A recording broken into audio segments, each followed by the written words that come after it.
Yo, yo, yo, what's good? It's Bear in the building. Thank you for tuning in to another episode of Kueen Talk. Thank you. Make sure to hit that subscribe button, like button, leave a comment. If you guys are new here, welcome to the space, Kueen Talk, where we have people come on, share their stories and experiences. Today, you guys, we got Michael Sengvilay. Welcome, Michael. Hello. Michael, thank you for joining me on Kueen Talk today.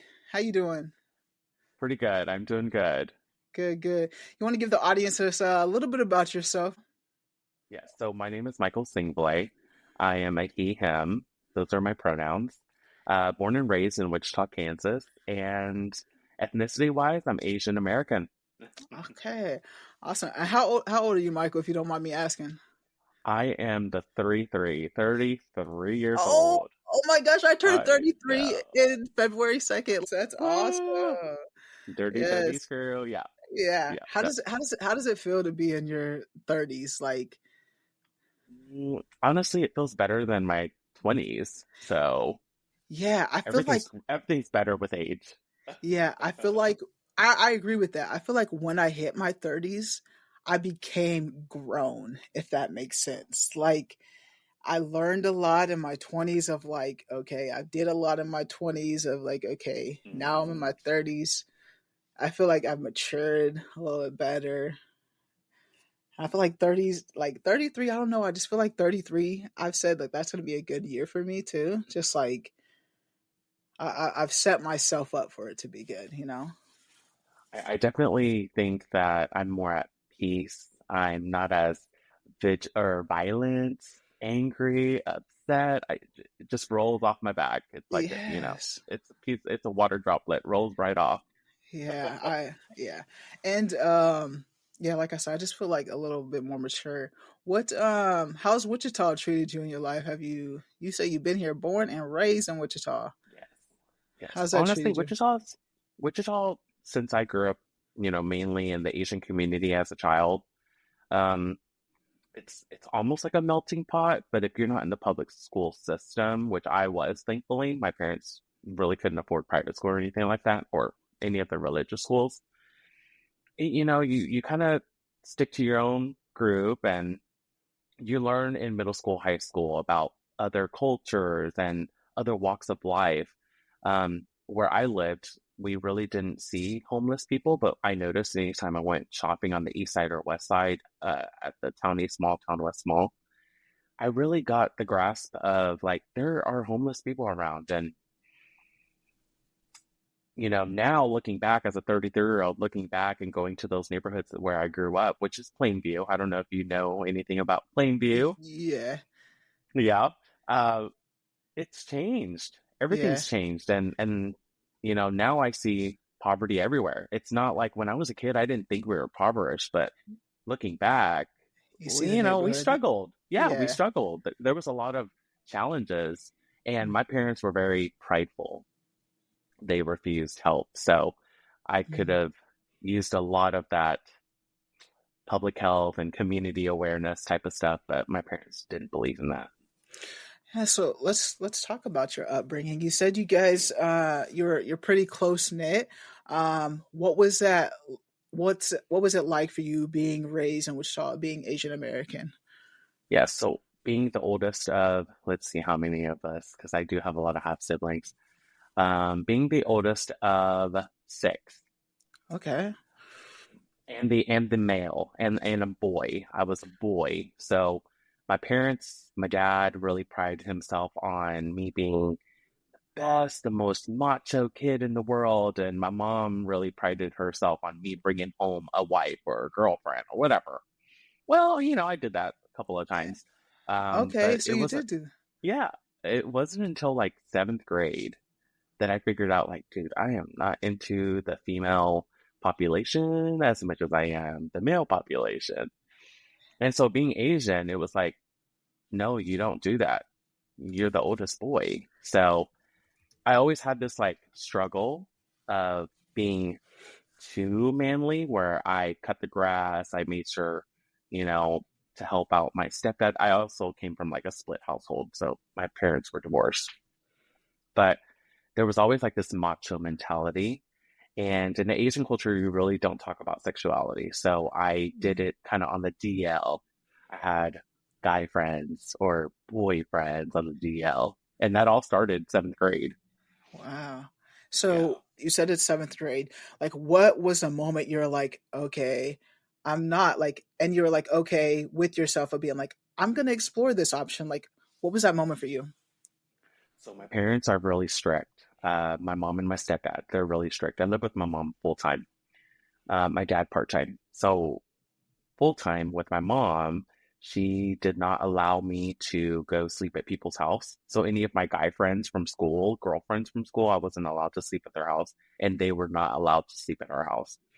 Mm. Half the time they weren't even allowed past the front door. Oh, So I found is that normal for like all of your siblings, or is that just like something that only happened for you? it mainly happened for me, and Okay. I think that's okay. I'm willing to have that challenge. Yeah. It honestly, it also made me more of a people person. I know how to turn things off, so I can be friendly, and then I know how to shut it off because I can shut my door and I'm like, hey, my friends are outside. I don't have to invite them in. I could have like me time. So it's like it helped me both ways. Yeah. Um, so with that being strict, my parents being strict, it wasn't until I was 14 and or I'm sorry, it wasn't until I was 13. I went to this place called Graham Central Station, or is it Graham Central Station or Graham's Central? It was a club Okay. at Kellogg and Webb. You went to a club at 13? Okay, that's a whole story. Okay. So there was a thing called teen nights, and the Oh, club at the time was offering anyone above 13 to 18 years old to allow to come and kind of dance the night away. And I want to say it started at 6 and it ended at 9, or started at 6 and ended at 10. Regardless, that's where I found out that I was gay. yeah. I would go into the restroom, wash my hands, or go to the restroom, do my business, wash my hands. It wasn't until I met this guy and I didn't want to leave the restroom. I wanted to like explore more, but it never went that far because this guy had a girlfriend and he was like 3 years older than me. He was my cousin's best friend at the time. And so I didn't want to, you don't want to be a homewrecker. Yeah. Yeah, but you also know that, whoa, this guy definitely has a girlfriend, or, vice versa. And it's against social norms to like date in our culture. So I was like, nah, he's not. He's not. He's not a fairy like me because I'm a fairy. Yeah, he was a fairy. Totally. Total fairy. He's a gorgeous fairy. Uh, He slept over at my house because my parents said it's kind of late. Your parents need to come pick you up. And he's like, well, they're not in town. His parents traveled for work. So it's stuffed over at my house. And that's where everything started. I think I was like, okay, I definitely, so the first time your parents let somebody stay the night at the house. yeah, yeah. I was like, let me see Uh, what's between them legs. okay. So you had your earliest encounter, like sexual encounters, in at like at 13, and like that was your Yeah, first time experiencing that. yeah. And then so from that moment forward, like how did you live your truth while still hiding your truth? So seventh grade was tough. He had a girlfriend and he continued dating other women. And so he went to Southeast High School and I went to Derby High School. Okay. And it was hard to date but maintain our girlfriends at the same time. So Well, that's what you were my girl, doing. You were doing that. You were like dating girls, but still on the DL. Like, totally. Because, well, to be fair, I kind of, that was when Ed Hardy and Rock Republic jeans and what is that? What is that other brand? It's like the Paris Hilton era, Paris mm, Hilton, Nicole Richie era, right? Um, so I leaned into that metrosexual. I'm metrosexual. So I would show up to school with like a little fairy looking sweatshirt or something, and it was from Armani Exchange or something, and people knew, yeah. but but I got away with it because one, I had a girlfriend. Two, I said, well, I'm just a little metrosexual. Yeah. It was hard though. It was hard hiding it, especially from my parents. My mom found out, but it was hard. And how did you find out? It was raining. Okay, so eighth grade year, right before maybe eighth grade year summer, but right before freshman year of high school. He is a junior at this point. I'm a So you were eighth messing with grader. him you continued to mess with the same person then? Yeah, I'm pretty loyal. Okay. I'm not a thought. I didn't reach thought status till 2016, Okay. but I'm pretty loyal. I have Okay. a routine. I stick with the routine. And Okay. so it's raining and I'm wearing Victoria's Secret Love Spell. And my mom can tell. She's like, this dude, he's a little weird. Yeah. But she always bought it for me because that's what I like. Mm. She thought I bought it. She thought she was buying it for me to give away to my girlfriend. Okay. High key, I was wearing it all the time. So it's raining outside. I'm underneath my uncle's pickup truck. He had an Avalanche, I want to say. Chevrolet Avalanche, maybe? Chevrolet Avalanche? I don't know. That's just ringing a bell for me. It was a big white truck. And we're just making out in our driveway. My parents' driveway. This is before Ring camera. This is before like doorbells had sensors. This was like the best time because I can open the door, open the window, crawl out, and nothing's gonna be beeping. Well, it was fucking raining. Oh, sorry about my French. It was Oh no, you're raining. good. You're good. The wind blew that damn door wide open, hitting the little shaky thing that goes. Okay. I'm not paying attention because I'm sucking faces with this guy. My mom comes out there with her bathrobe, and I can hear her slide. They're like sliding towards me. The first thing I do is roll. I roll underneath that avalanche, and I drag the dude with me. I didn't know she caught it. Like I didn't know she saw me, like kissing him or him kissing me. I don't know because we were both being freaky. And she's like, "You need to get inside." And I'm like, "Oh, okay." She didn't see nothing. So I get in there. She shuts the door, and she's like, "What are you doing outside?" I'm like, "Hanging out with my friend." And she's like, "Are you gay or what?" And I said, "Mm." I was like, Just straight up with it. I said, "Yeah, I think so." She's like, "Hmm." And she just slides back onto her room. And that was it, huh? That was it. That was it. That was it. I still maintained a girlfriend after that. I still had a bunch of, I said I had this girlfriend, that girlfriend. I would date multiple women in my high school at the same time.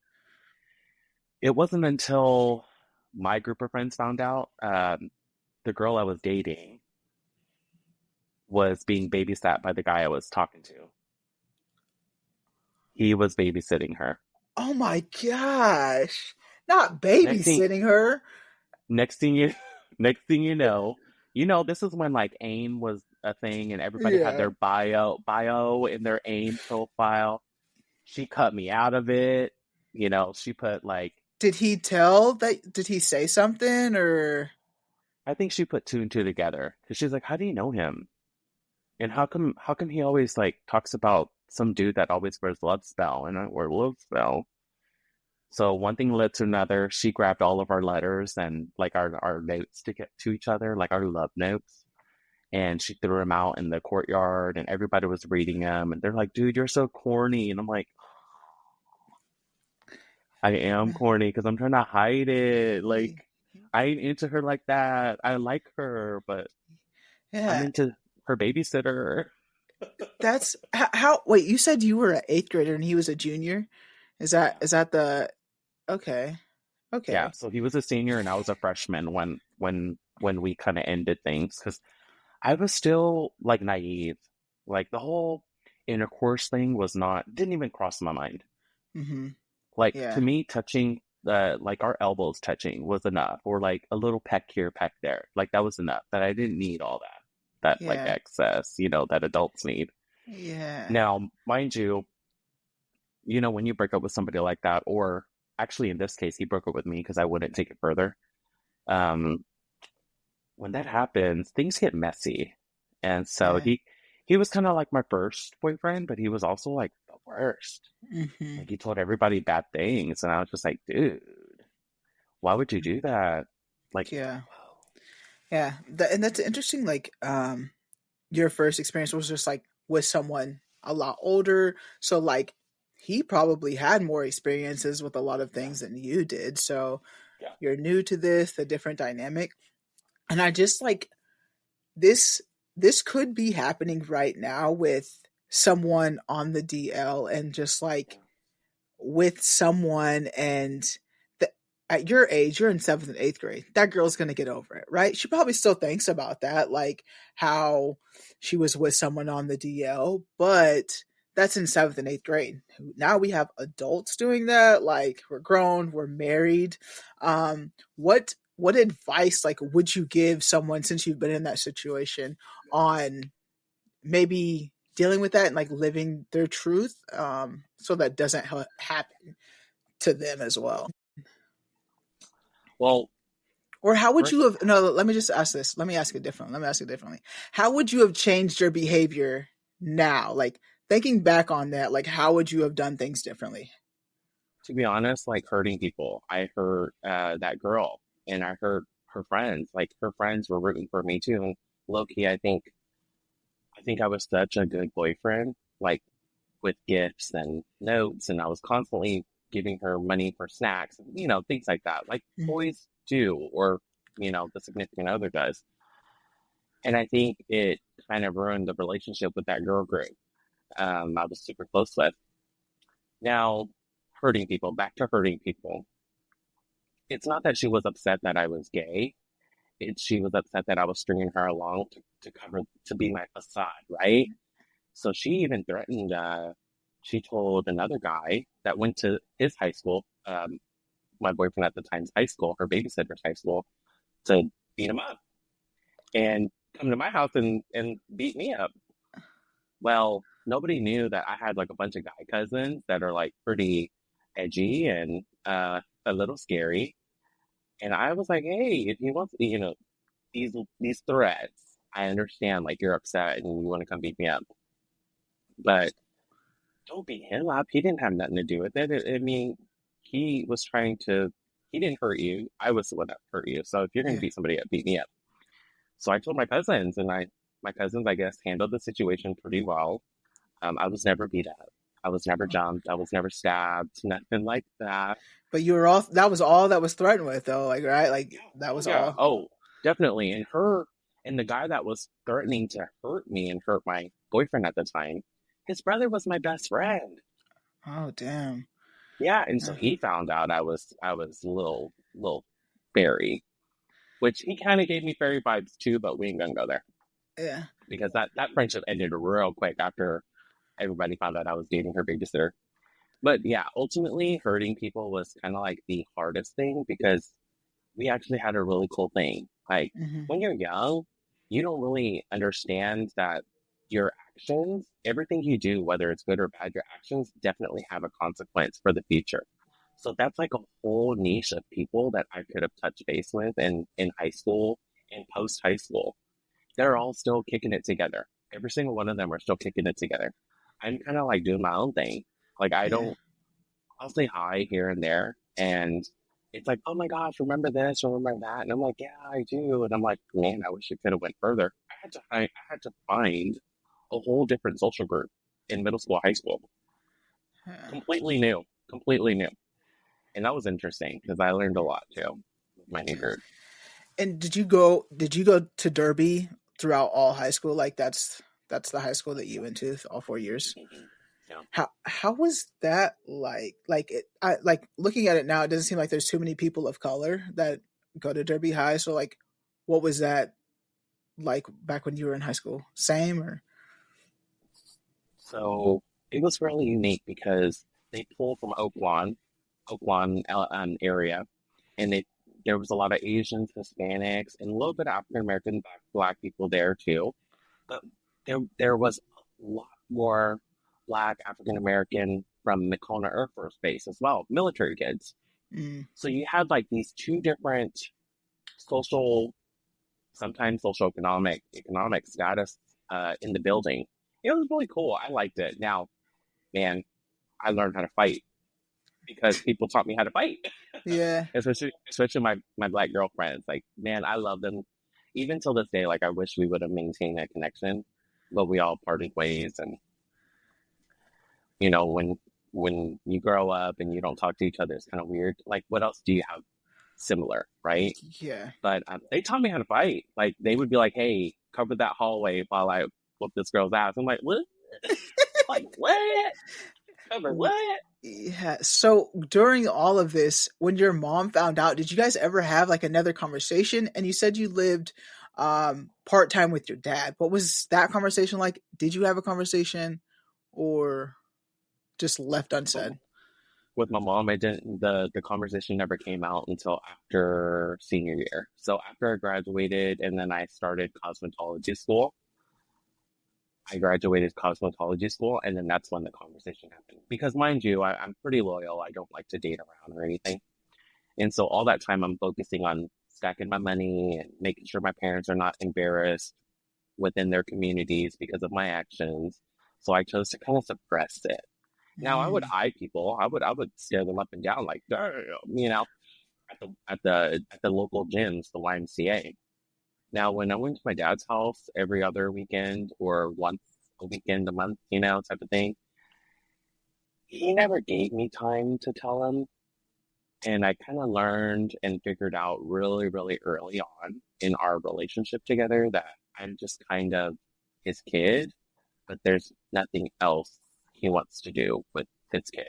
It's just like you're born you're born into this, so I guess you're an extra person.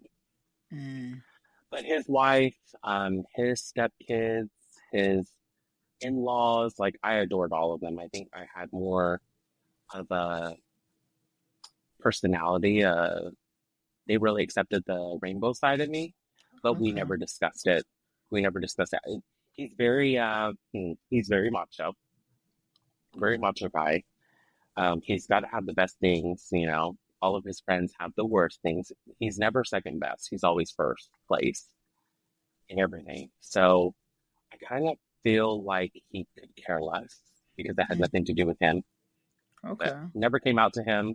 He kind of found out that I was like gay because I would do hair and makeup for his friends' wives, and they would tell him like, "Oh my gosh, your son is just amazing," and he's like, they say that you do hair and makeup. I'm like, yeah, I do. I went to cosmetology school. That's the whole point. But like, Oh, you ain't paying my bills. Like, yeah. I got to make money. Yeah. And so he did he ever like come at you in any way? It was just like it is what it is and never talked about it then. To be honest, think I think it's uncomfortable for him. He's not a Mm, real confrontational type of guy. Yeah.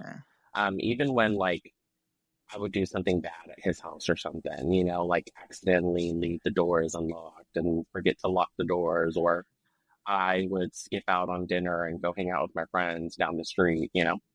He really never got mad, but he also never like disciplined me. Like, Mm, hey, I'm gonna ground you because you can't be doing that. No, he never did any of that. He was very, like I said, I was just kind of like born into the family, and he treated me as like, okay, you're my responsibility for this short period of time, and when this our time is over with each other, I don't have to worry about you. yeah. So pretty easy, pretty chill. Okay. No personality, but again, like his family, I adored them. I think so I live by experience. I'm a firm believer in experience, and I get to have a piece of them with me until the day I die. That's how I see it. And with my in-law or my dad's in-laws, they were like so loving, gorgeous, gorgeous, gorgeous women. They would constantly have their hair done, make it done. You know, they're constantly just beautiful women. And the guys were always clean cut, shaven. And I'm like, oh wow, like they're fancy. You know, I Yeah. can't even afford a haircut. Like, it wasn't until I stacked my paper like I could Yeah. afford it. But I was like, Yeah. yeah, So from your freshman year to high school, you just suppressed it, like you just because you said you broke up with your boyfriend when he was a freshman. So then you just like stopped talking to boys all in general in that time. And so you said your senior year you had a conversation with your mother. Now, how did that conversation like resurface, and what did that look like? Yeah. So my mom said, okay, I understand that you want to pursue cosmetology. It's a girl's career. You should probably pursue something in medical or health, but not, or business, but not cosmetology. I said, Mom, if you're not going to pay for it, then I don't think you get a say in my future career. You know, like all my girlfriends that are getting their parents to pay their college tuition, that's one thing. You know, if my parents are going to pay, I'm going to do whatever they say I'm going to have to do, you know? Mm-hmm. But my mom's like, man, I ain't going to throw down no 18K. Like, Yeah. no. And back then, cosmetology was like maybe at the most 15,000, maybe.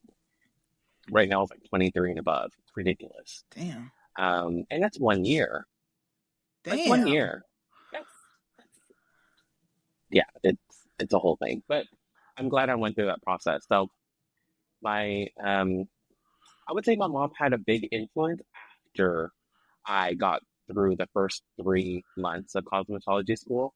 She really saw that, whoa, this guy's really good at this. You know, Mm-hmm. like he's really good with his clients, and he's really like fascinated. I started growing out my hair. So when I graduated high school, my hair touched my shoulders. And my mom asked me that conversation of like, you shouldn't do this if you need to get into healthcare. I said, no, I really want to try this. So I take her to orientation. She's like, oh, this place is awesome. I'm like, I know, the music is pumping. Like, I'm like, this is my vibe. Yeah. This is before I knew what a vibe was.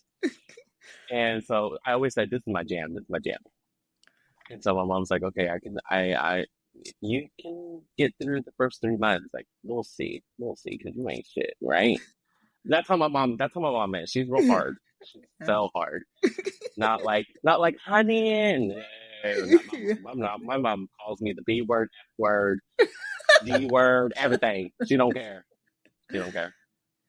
So she really learned like this kid is pretty creative, and I've been trying to suppress you for like so many years. So to be fair with you, the first time we had a conversation about my sexuality was 2019. I went to Tampa Bay, Florida, Mm-hmm. and I told my mom, I said, let's go.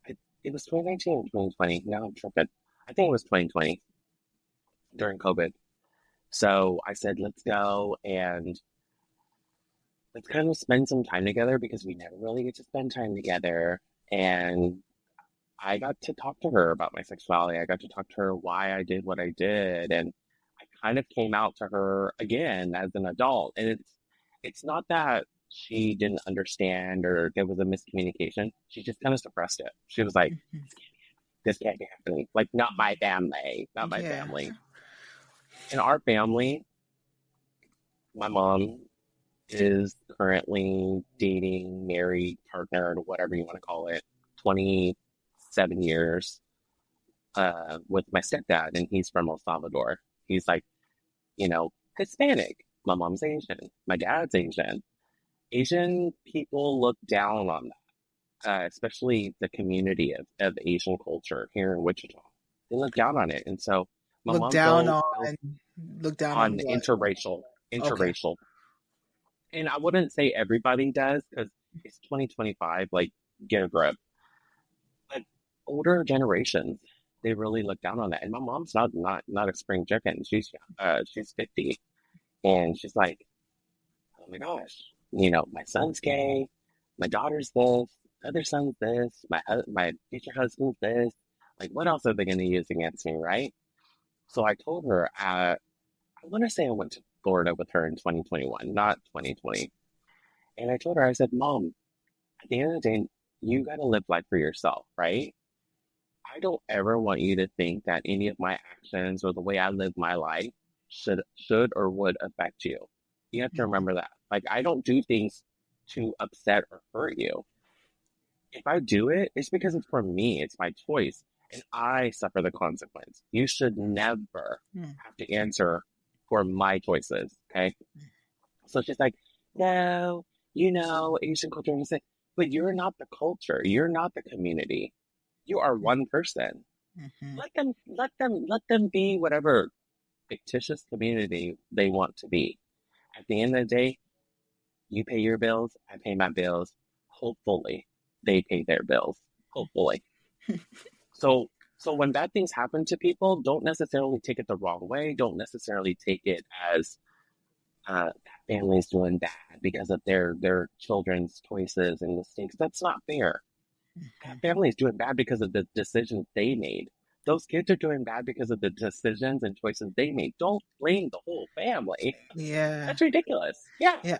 Yeah, I had a Dr. Lulu on here too, and she like is a coach for parents and trans parents and navigates them. And that is something that she said is like the first thing is just like parents have to be okay with having a gay child. Like that's the it's and it sounds like at first like it wasn't okay because of all the outside effects that would come into that, and that's understandable at the same time, but it's not your fault that I'm gay. Like if our nothing you did made me gay. Like you could have did the complete opposite and I'd still be gay. Like had nothing to do with how you were brought up or anything. So I totally understand what you mean by that. It's like an allergic reaction. My mom could be allergic to this, and I don't have any effects.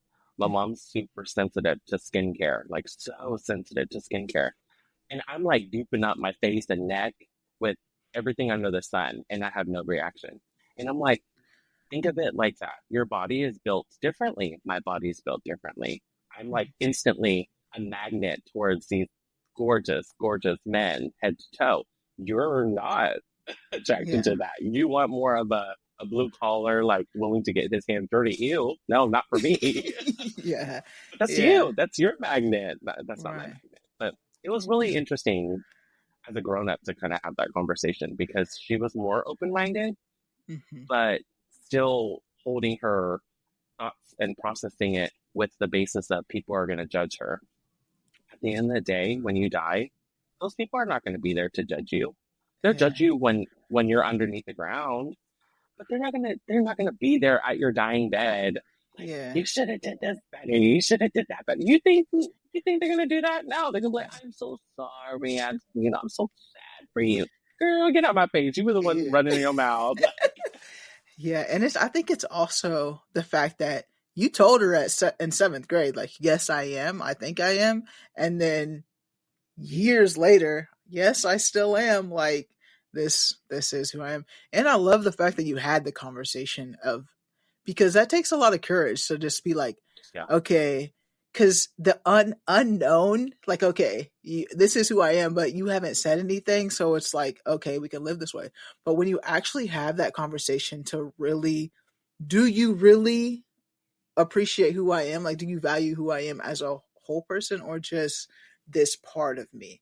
And I think as an adult, as we get older in our 30s, it's good to have that conversation. Do you really fuck with me or you just messing with me because I'm your child? exactly, exactly, exactly. And I think some parents lack that empathy. They lack Mhm. that curiosity about their kid. They lack the thought process of, okay, when I die, will my kid make it as an adult in this world? When I die, is he going to constantly be pressured by this so-called community that he grew up in? No, like he broke it. He broke through and he's like, I don't give up flying F. Okay, Yeah. I like my own fire trail and you got to live life the way you want to live it. And sometimes that's going to hurt a lot of people and they're going to torment you with their judgment because they're afraid to live their life. Okay? And so I told my mom, I said, it was so funny because I took her clubbing. I took her I took her clubbing. Okay. Took her clubbing.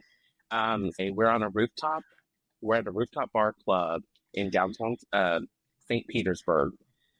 And she's like, I'm shy, I'm scared, nobody's gonna like me, they're gonna say I'm too old. I said, do you know anybody other than me here? Right. Yeah. Yeah. Mom, mom, you've only been with two men in your life. Two men. Go explore, honey. Honey, go explore. This is what a thought is. You got to be that hoe over there. And you go walk over there and talk to that guy. I want you to enjoy yourself. So she talked to a couple of, gorgeous Hispanic Cuban men. She had a great time.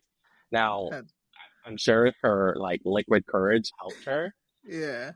but no, she really had a good time. And she's like, dude, that's how we talk to each other. She's like, dude, I'm gonna always remember this. And I said, really?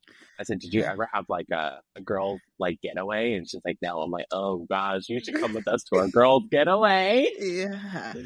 It's like this times 100. Yeah. So you said girls get away. That just remind me. So how did you find your friend group that you have now?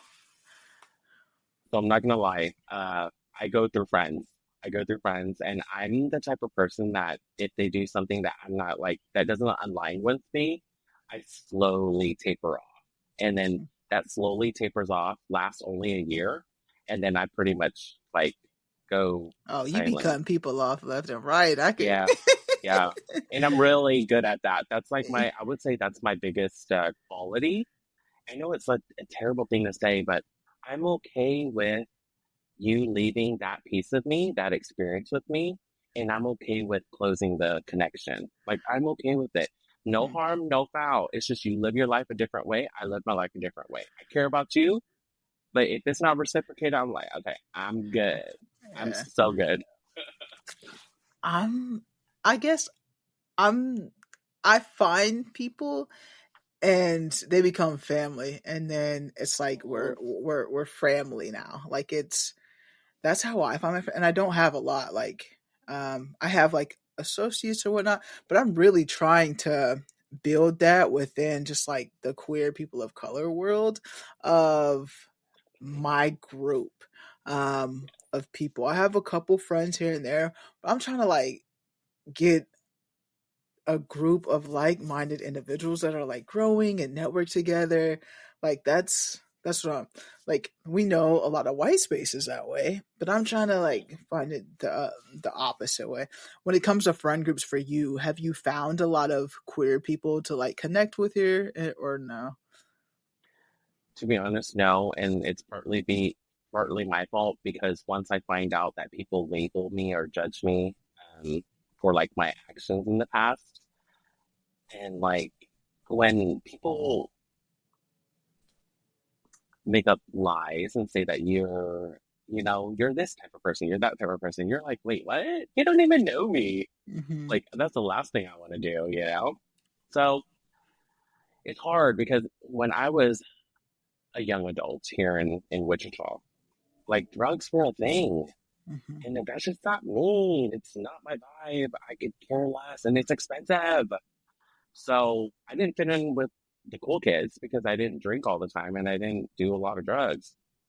Now, I met some friends and I found out he was an escort and I learned about that lifestyle. And I'm like, whoa, this is wild. Well, you know that saying, like the friends you keep become who you are, right? Mm-hmm. And so I met my current partner and I was working full time at two different places and I was told by him and his friends that there's rumor going around that I'm some sort of escort. And so I'm like, okay, the queer community here is definitely like either I'm not meeting the right people or I'm just meeting or I'm just around a bunch of haters that just cannot enjoy me being happy? Mm-hmm. So for me, it's kind of hard. And I get along with a lot of people. And the way I found my girlfriends is experiences. It's like Mm-hmm. constantly experiences and we're constantly uplifting each other. Granted, there was a time between 2017, 2018 that we had a couple of fallouts, but we regained trust and we've come through and we've persevered through like our challenges, our own challenges. But I'm noticing that the friends that I'm making now don't like to confront things head on. So, like, for instance, if I do something wrong, tell me. If you do something wrong, let me tell you. I'll tell you. Yeah. I'm saying, hey, that's kind of shady. I'm like, Yeah. that's kind of Yeah. shady, don't you think? Like, how do you, so what makes you think that is okay? Mm-hmm. I'll ask questions like that. And maybe that comes off bitchy or snarky, But sometimes I'm just like, hold on. Should I be like, that's not okay. Yeah. That's shady. Like, I don't want people to think like I don't want to fight them. I don't want to fight them. But hell, I'm getting too old for this. Yeah. So it's hard because you got to confront people, and Yeah. that's a I hard think at the hard age thing of to do. 30, like in your you like know what you're like growing into this person to where like you're not just going to have any type of friends too. I think like Yeah, when you're in middle school, high school, even in your 20s, you're still trying to find yourself. You're going to hang out with people to network. Like you're like I was a drinker. I'm a drinker. Drinking, go me too. out, partying, like that's something that you do that because you drink together. But when you stop that, when you get reach to a certain point, it's like, okay, I want to stop this. I want to level up. That's when it's like, okay, now you're nitpicking, and like it does require a certain type of person to become in your space. And for you, you don't even like people in your space, so it's like you're used to like not having that as well. So it is a different experience finding friends as an adult. So that's why I was like asking too, because I get it. It's completely different. And I need to be more open. Like I should maintain friendships. I'm not a really good maintainer either. After the first two cancellations, I'm good. Like, baby, Oh baby, my I am. gosh. I'm not sleeping over Yeah. this. Like, I Yeah. I am like so excited to see people, and then when they're like, "Oh, I'm not feeling good. My tummy hurts. My head hurts," I'm like, "You couldn't call me. You couldn't call me to tell me Yeah. that. At least I can hear your voice and like hear the realness through your voice." But when I Yeah. get a text, I'm like, "Babe, I'm fine too. Yeah, me too. Totally. Stomach hurts. I Yeah. can't make it. Rain check. Whenever I throw out rain check, I'm good. I'm Yeah. so good. I'm, That's, and it's not a bad thing. It mm-hmm. truly isn't. People value people differently, right? So Mm-hmm. if I'm not a priority at this moment in time, you're not going to be my priority in the future. Okay, I'm not going to let you have that. That's for me. Like that's for Yeah. me to give. Yeah. So let me give it back. Let me take it back. Let me take it back. Yeah. You know, Yeah. I feel you. I feel you. You mentioned partner, so you have a partner. You've been with him. I scrolled. So you've been with them for a while, huh? long time since Yeah. 2017. 2017. So Yeah, we're the same age. So 7 years out of high school, you found the one. 7 years out of high school. Ah, no. So I found him in 2017. Oh my gosh, 7 years out of high school. You're totally right. Ew. Ew. Oh my gosh. To be fair, yes, yes. He found me we found each other. I was such at an unstable rate. I think I had like, not to like go into finances or anything, but I really messed up. I loaned money where I shouldn't have. And that was to one of my escort friends, and we had an apartment together. I found out I wasn't on the lease. I found out he didn't pay 3 months of our rent that we were owing. Mind you, our rent was 1,400 for a two-bedroom, two-bathroom. Damn. In 2017, y'all was living the luxury life. Honey, honey, I was working two jobs. He was escorting. I thought he had it like that. I had it like that. I thought. And so he asked me for some money. I'm like, dude, I'll help you out. Don't worry. Like, I got you. Like, to me, he was like a brother. And we did everything together. Like, we went clubbing together. Everyone thought we were boyfriends. I'm like, girl. Like, I need something I can climb. I know. It's terrible. It's terrible. So I messed up. I messed up. And that's probably where the queer friendship ended because I was just like, I ain't gonna fuck with these guys no more. Like, they're a hot mess. So he met me at a really unstable time. Like, I was like, do I really want to talk to gay people like that, especially like a partner? Because I was okay with Monday through Friday, like the guys coming through Monday through Friday. I was good with my routine. So I was like, okay, let's see what happens. I was dating him and two other guys at the same time. The two other guys were like really friendly, but one got a little aggressive. He's like, when I come home, I want you to do this, and I'm like, I don't cook. Mm-mm.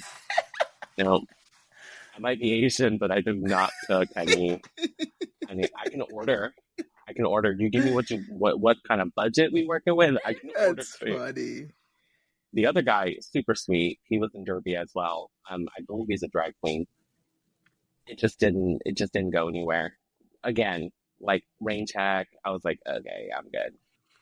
But this one, the one I'm with right now, it was different because I was working in Bradley Fair, and he was working nearby, and we met online, and it just kind of went up from there.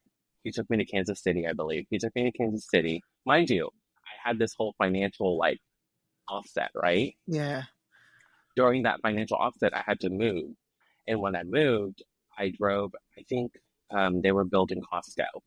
I drove on Webb Road and Kellogg, and I went 40 and a 30.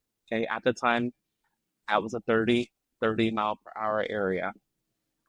Homeboy got a ticket. Oh.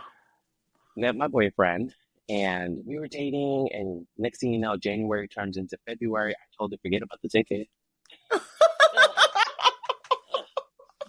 Oh no. I totally forget about the ticket because I'm like in La La Land with in love and rose-colored glass. And then all of my mail comes, and then I like have this bench warrant and all this stuff, and I'm like, whoa, what is this all about? And he's like, I let you drive my car in Kansas City, and you had an expired license this whole time. And I'm like, oh, I didn't know.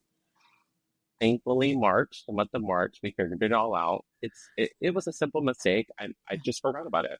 Yeah. But he was really upset. He took it seriously. And I said, oh my gosh, this is what having a boyfriend's like. Like, they're going to talk ish to my face. Like, they're going to tell me I'm nothing, And I could have threw it all away. And I'm like, whoa, like, do I really want to date him? Like, do I want to? And it was trial tribulation. Like, it really was a huge challenge and a hurdle I had to get over. But if it wasn't for him, I wouldn't be who I am today, to be honest. Like, my credit score went from like 400 to 760 in a couple of years. My That's finances lit. are no That's lit. my That's lit. my finances are no longer 6 feet under. Like, they're just right, comfortable. He really let me.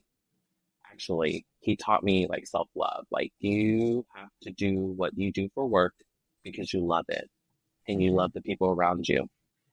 If you don't love what you do for work, but you love the people around you, try to change your thinking, try to change your perspective. Yeah. If you don't love either, it's time to go. It's time to go. So 2020, during COVID, when they shut everything down, I take PTO. Mind you, I've only been with him at that time 3 years, 2017 to 2020. And I'm just like telling him, I'm like, this is messed up stuff, like, of how they're treating me. And he's like, you should have listened to me. You should have listened to me. Like, you should have left. And I'm like, no, I'm okay. Well, it wasn't until I returned to work where things just got worse. And I was like, I'm built differently. Y'all need me. I don't need y'all. Yeah. So I hit the 2 weeks. I said, let's keep this confidential between you and I and the rest of the management in this godforsaken room. Mind you, this happened during June Pride Month. I had rainbow eyeshadow. I looked like a dang leprechaun. I think I have a photo. I'll probably send it sometime. But I had a pride look on. I looked like just a little fairy, And homegirl came at me sideways. And I was like, oh, you gonna mess with me? You gonna mess with me during COVID and Pride, sis? Yeah. Listen, I might not bark all the time, but I sure do bite. So let me tell you. I told her, I said, y'all don't need me, or I don't need y'all. Y'all need me. So let's start today, my 2 weeks notice, and my boyfriend, I came home. This is like how so cool this guy is. When I told him this news, normally a guy would be like, what's your problem? Like, how are you going to pay your bills? How are we going to travel? Like, you can't just quit your job. Like, boy, you better go ask for your job back. And he's like, okay, that's really shocking, but what's your next course of action? Like, what else are you going to do? What is this negative outlook or this negative experience? How is it going to feel what happens next? What's next for Michael? That's what he Hmm. told me. And I'm like, Yeah. he's good for me. He's like, he's so good for me. Are He you didn't guys yell at married? me. No, sadly. Um, Do you it plan doesn't on getting benefit married? us. It doesn't Okay. benefit us. Yeah, it doesn't benefit us at all. Okay. Yeah. Uh, I. What do you I mean it would love doesn't to. benefit you? What is it financially, tax wise? Is that what you're talking about, or just like? So tax wise, healthcare, all that stuff. I'm now in health field, right? Hmm. I know the ins and outs of how to get what I need, right? Um, he's Ooh. Okay. he's Okay. he's much older than me. He just turned, so I'm 33. He Uh-huh. just turned 70, Okay. and he's wonderful. Like he's healthy as a horse, but he doesn't need, or he doesn't have, he has some sort of insurance where if you're married, it doesn't qualify the next spouse. It doesn't help the next spouse. Okay. So so that doesn't really help us. Now, like power of attorney and stuff like that, that would definitely help, but we're just not like Can't we you don't. still do that without being married? Like, Yes, absolutely. Absolutely. But as far as being married goes, like we discussed, um it's something sacred, hmm. right? It's sacred for a lot of people, but we're both not religious, but we were raised religiously. I was raised Buddhist and Christian. Okay. He was raised Christian in Christianity. So for him, it's more so for religious people. And for me, it's not necessarily just for religious people, but for me, it's definitely catered to the heterosexual couple in Wichita, Kansas. Okay. Hmm. Yeah. Now, if let's, okay, for instance, we travel to Palm Springs all the time. We travel to Florida all the time. We travel to Texas all the time. In those cities, there's a lot of gay culture, gay life. And if I saw husband and husband or wife and wife or vice versa, if I saw that happening on a daily basis or a monthly basis and if I went to a gay wedding, I think that would change my mind, to be honest. Yeah. But I've been invited to one gay wedding here in Wichita, and it was very subtle. It was very like three people showed up, which is great. It's beautiful. But there was no rainbow flags. There was no like color and Yeah. exposure, you know? And so I'm like, okay, you guys are doing this one because it's like obviously cheaper, but two, it's safer for you. It's Hmm. safer for you to have it in your home, stuff like that. No, I want to live out loud. Like Yeah. That's for sure. you Yeah. pay property taxes for a reason. Do it Hmm. outside, girl.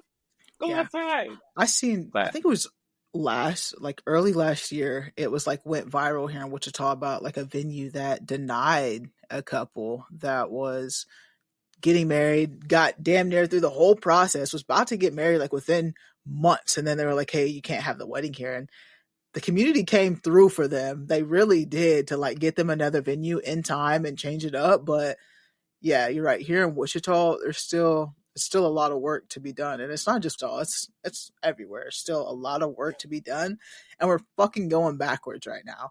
And literally, yeah, literally. so hopefully, like we just like uh, the community comes together even more to just build each other up and figure this shit out for us. Because Yeah. And, yeah, and it's keep each other company. Keep each other company, mm-hmm, okay? So like for instance, okay, so if I was that couple that was basically shunned and turned away because of my sexual preference at this venue, right? Okay, you're one venue out of what, 600 others in Wichita. right. That's when I want the community to be like, hey, bud, I know they're not going to take your wedding, but you know what? We got you. We got friends in high places. We got you. Yeah. We'll take care of you. Or, I know a lot of DL um, older people that don't really want to flex that, they have all this property and stuff. There's so many ways to communicate and so many ways to network. You just Mm-hmm. have to plant the seed.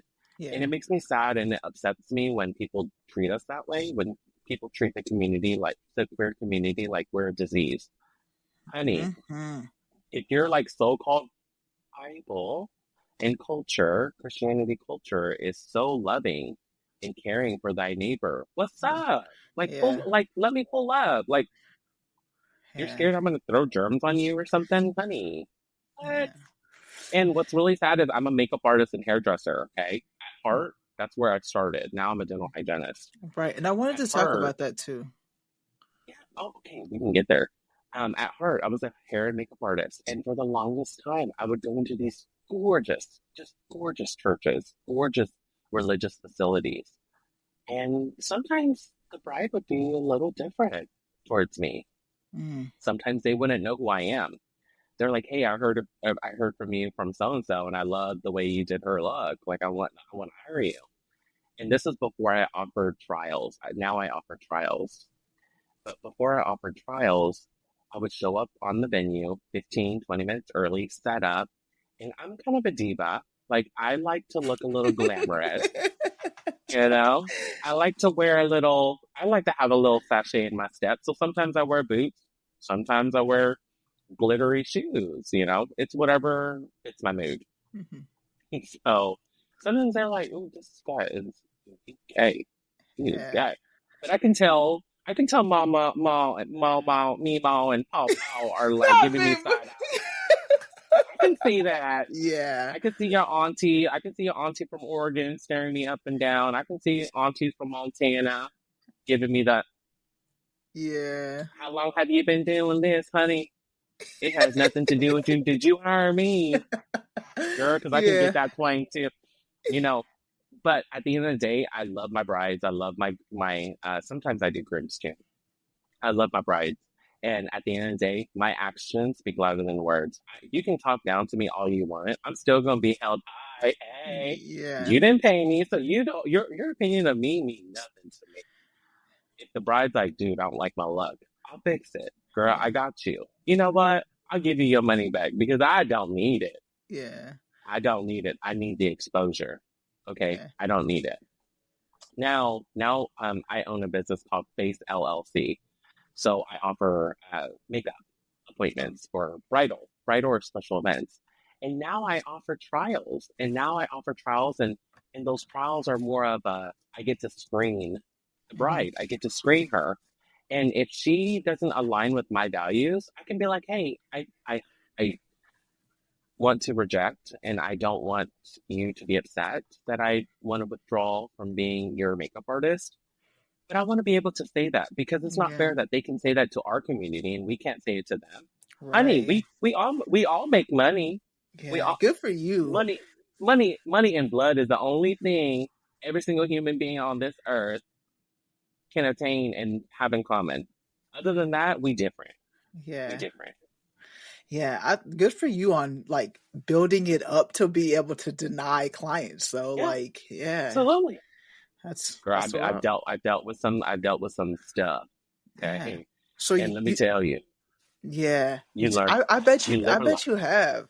It's like you said, these other people that they didn't hire you, so you do get them grandmas and aunties, and we're in Wichita, so yeah. I hear what you're I'll share saying. with you. I'll share with you really quickly. So I had this lovely client. I worked with her for 2 years. 2 years for her wedding.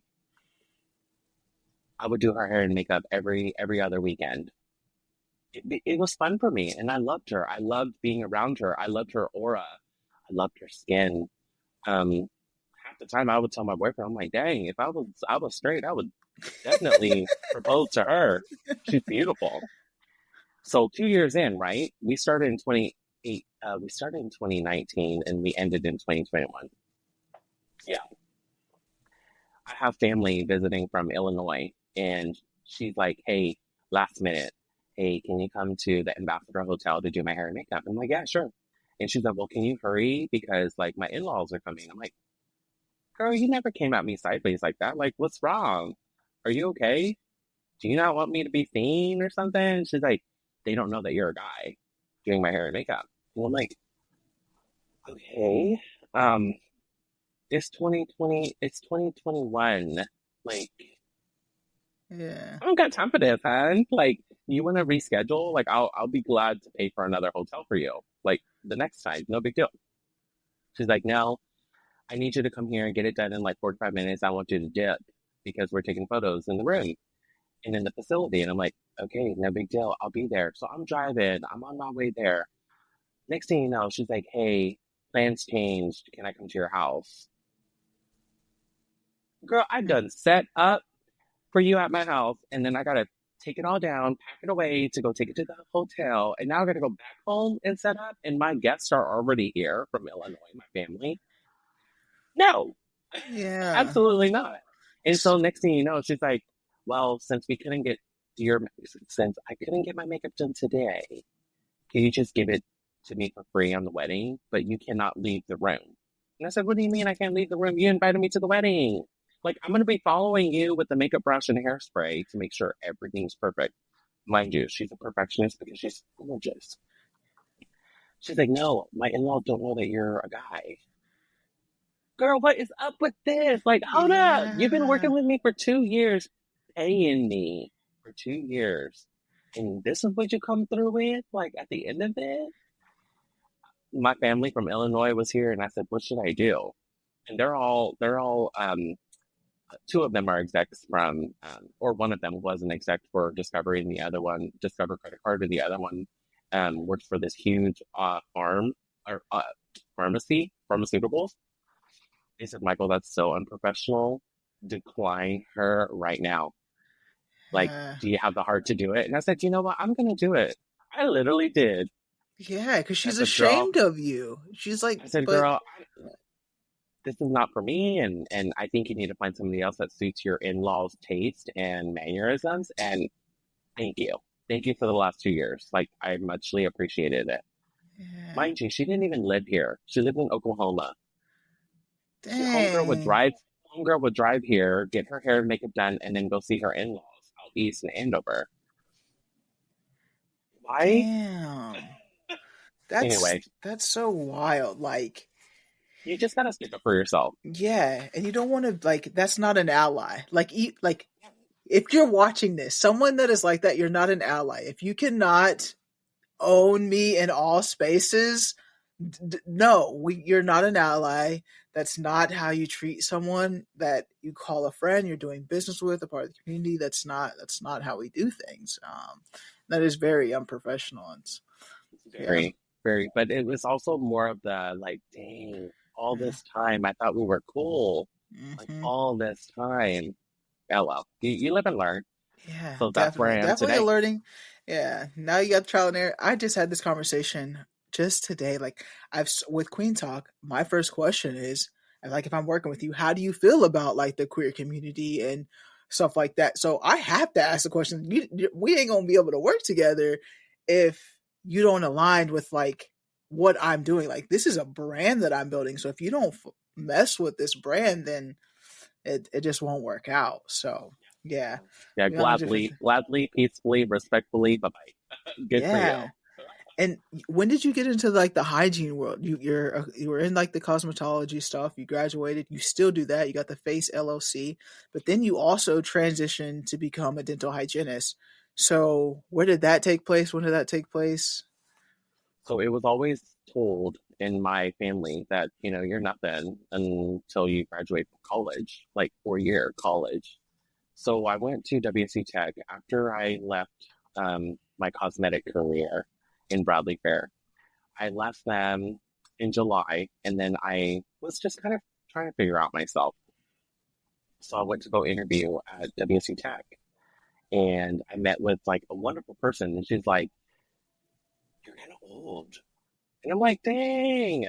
She's like, "No, no, no." Damn. She's like, "No, no, no. Don't take it wrong. I'm so sorry. It came out wrong, right? You're an older adult returning to college to graduate, right? You're wanting something, right? There are benefits to being older as an adult wanting to go back to school. There are benefits. Let me tell you." And at first, I was caught off guard because I wanted to be like, girl, bye. Like, I'm already mad that I left. I'm already mad that I left my dream job doing cosmetics for people. And it was great pay. Don't get me wrong. It was a great job. But I'm like, trying to figure out myself, I'm trying to find myself. And so she comes out with me like that, or she comes to me like that, and I'm like, oh, this is probably not for me either. No, no, no. She reeled me in. She was like, there's so many opportunities. There's this program right here. There's that program. What do you want to do? I was like, ooh, that first program sounds wonderful because I can go straight to WSU. I did it. Got my associates, transferred to WSU. Next thing you know, I'm in the health building and I'm like, I really would love to be a dental hygienist. Ever since I was in cosmetics, working with cosmetics, you do a lot of dental hygienists, you do a lot of dentists, you do a lot of dental assistants, makeup. And they're constantly harping on your mouth and your teeth and how it looks and how you smile and how you carry yourself. And it was Dr. Sherry Love out on 21st Street, Love Dentistry. I will always remember this today. She was like, if you could be anything in the world, what would you be? And I'm like, I don't know, like a dad or something, something like that. Yeah. And she's like, no, I think you should be a dental hygienist. Like, you're just so great. And I can imagine you as a dental hygienist. I'm like, girl, I whiten my teeth. That doesn't mean I want to clean teeth, right? Yeah. Wrong.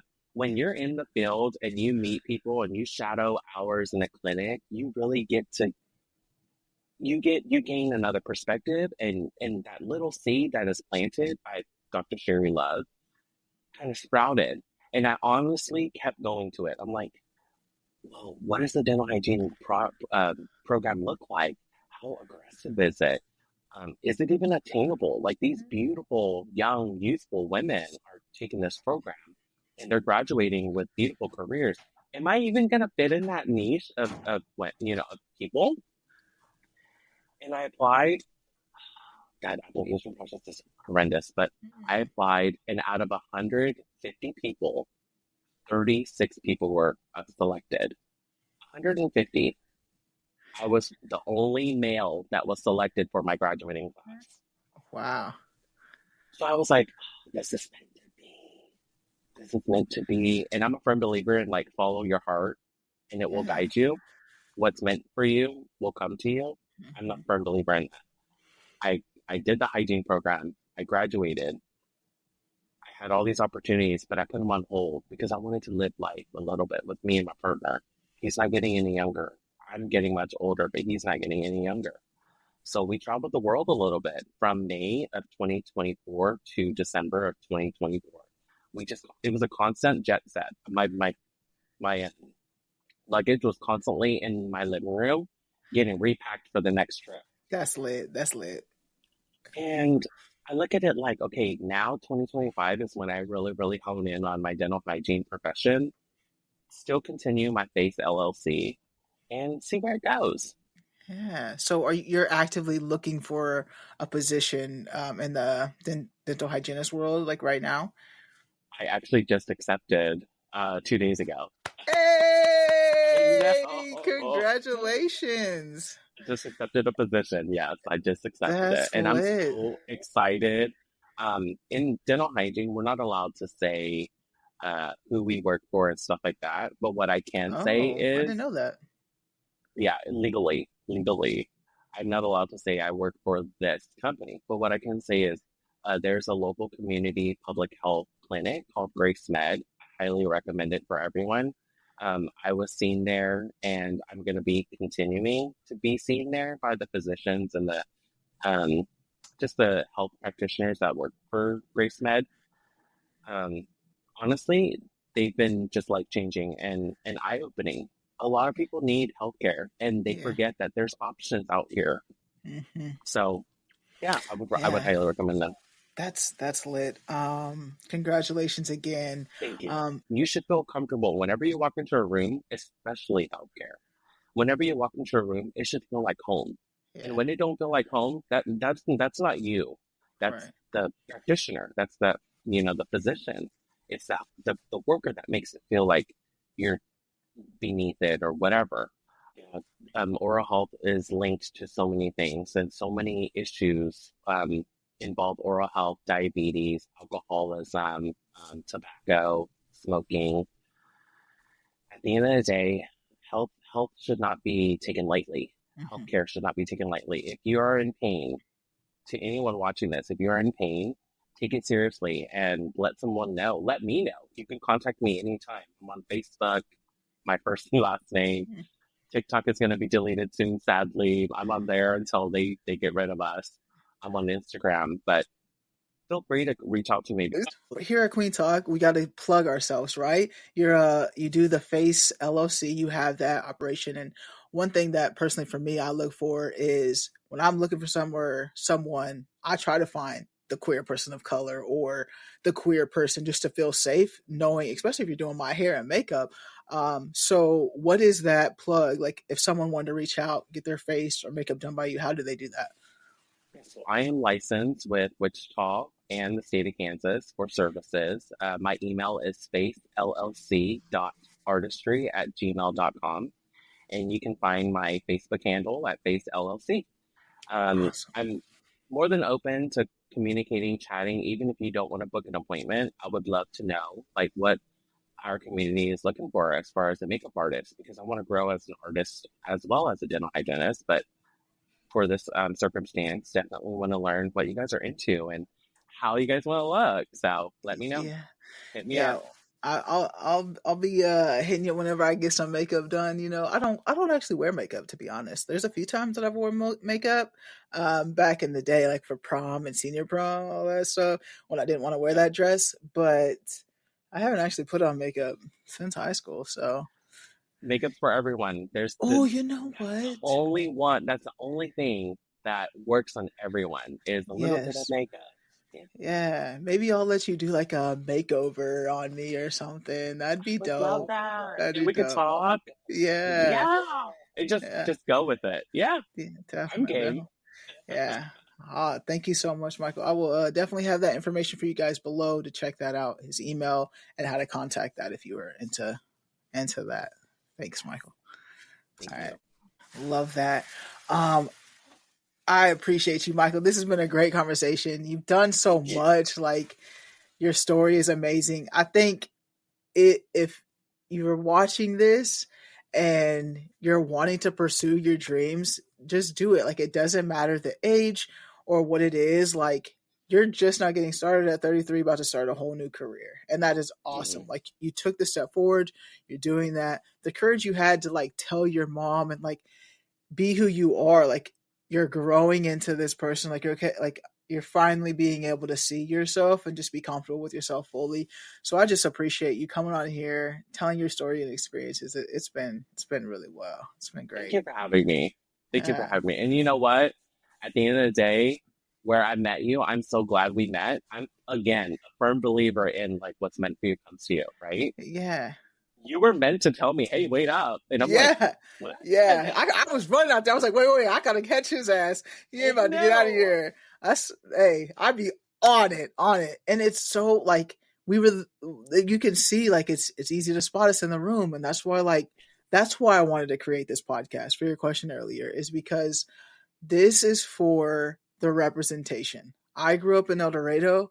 I was the only person that looked like me, a black woman that graduated in my graduating class, and queer at that. So it's just like I didn't have that growing up, and I didn't have it recently till I got to WSU, which really also just like helped me grow to who I am for my master's program in social work.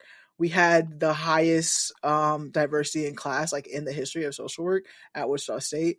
And I was surrounded by a lot of black women, and they checked me. They checked me because I had these biases in my head of my own self. Like I was saying ignorant things and they was just on my head. There was a few times, I'm not lying, Michael, I would go home and cry just because of just like they I needed to hear what they were telling me, but it was just like a harsh reality of like where I had been, like my first 27 years of life. Like damn, like I need to like reprogram myself.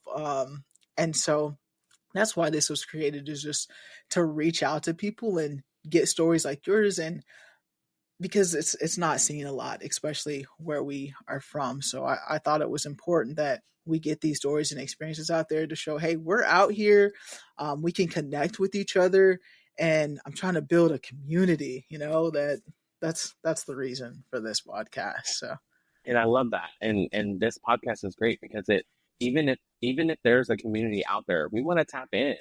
Like I yes, want in on it. I know you want yes, in on it. exactly. Hell, like call us, hit us up. So I appreciate Yes. you having me. Thank Yeah. you. Yeah. What would you like to leave the audience with today, Michael? Final words. Let's see, my final words to everyone hearing and listening is to plant the seed. If it doesn't grow today, that's okay. Just keep watering it, work on it, and it will eventually grow. Ooh, that was so simple but so good at the same time. Like literally, like you have to plant the seed in order for it to grow. Like if you just keep talking about it, you just keep saying it, nothing's gonna happen. Like you actually have to plant the seed for it to Give it grow. water, give it Yep, and water. yeah, and you definitely have to water it. Like you can't just put it in the ground and expect it to flourish itself. So great. And if you don't water it tomorrow, it's okay. Water it 5 years from now. It'll grow. Yes, yes. I love that, Michael. Yes, thank you again. Thank you guys for tuning in to another episode of Kueen Talk. I really hope you guys appreciate this as much as I did. It's been so great. If you haven't already, make sure to check out queentalk.com. Get some merch, as you guys can see in the background. Make sure you guys get some merch. Check out the website. I am going to be updating that bad boy soon. If you guys do web design, hit me up. I'm looking for someone to help me with my website. So if that is you, hit me up. I am a one-person show, so I'm reaching out. We're in season 2. I need help, so yeah, give me a holler. But yeah, thank you guys again. Make sure to hit that subscribe, like, leave a comment, let us know what you think. As always, family, friends, strangers, love. Be nice.